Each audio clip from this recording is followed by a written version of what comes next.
Colonel Sanders की ये कहानी किसी के भी होश उड़ा देने के लिए काफ़ी है।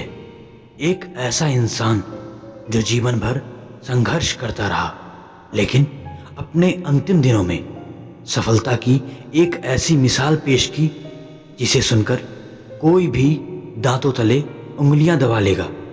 जब वो 5 साल के थे तब उनके पिता का देहांत हो गया। 16 साल की उम्र में ही स्कूल छोड़ना पड़ा। 17 साल की उम्र तक उन्हें 4 नौकरियों से निकाला जा चुका था। 18 साल की उम्र में ही शादी हो गई। 19 साल की उम्र में पिता बने। 20 साल की उम्र में उनकी पत्नी उनको छोड़ के चली गई और अपनी बच्ची को साथ ले गई। 18 से 22 साल की उम्र तक कंडक्टर की एक नौकरी की। आर्मी में गए, वहां से भी निकाल दिया गया। लॉ स्कूल में एडमिशन लेने गए, वहां से भी रिजेक्ट कर दिया गया। लोगों के इंश्योरेंस यानी बीमा का काम शुरू किया, उसमें भी फेल। एक होटल में बावर्ची का काम किया। अपनी खुद की बेटी से मिलने के लिए उसे किडनैप करने की कोशिश की, लेकिन उसमें भी फेल। 65 साल की उम्र में वो रिटायर हो गए, यानी जो बावर्ची का काम उन्हें मिला था वहां से भी उन्हें निकाल दिया गया।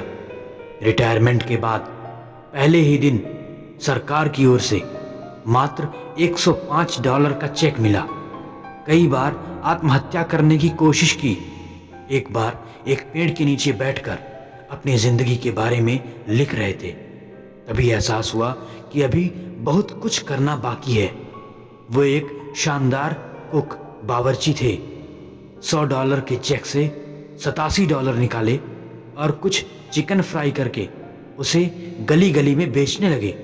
याद कीजिए, जो इंसान 65 साल की उम्र में आत्महत्या करना चाह रहा था, वही इंसान यानी कर्नल सैंडर्स 88 साल की उम्र में अरबपति बने, यानी केंटुकी फ्राइड चिकन KFC के मालिक। आज दुनिया भर में KFC के होटल हैं और आज KFC एक बहुत बड़ा ब्रांड बन चुका है। आप चिकन पसंद करते हो या नहीं, ये अलग बात है, लेकिन कर्नल सैंडर्स का संघर्ष वास्तव में दिल चीर देने वाला है। एक इंसान जिसने अपना पूरा जीवन संघर्ष करते हुए निकाल दिया, यहाँ तक कि 65 वर्ष की उम्र में आत्महत्या करने की कोशिश भी की। वही इंसान 88 साल की उम्र तक अरबपति बन गया। दोस्तों, किस्मत कभी भी पलट सकती है।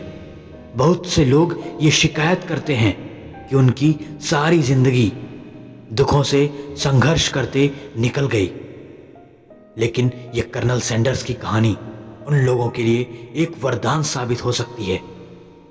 उनकी कहानी बताती है कि कभी निराश मत होइए, अपनी अंतिम सांस तक प्रयास कीजिए, क्योंकि किस्मत पलटते देर नहीं लगती।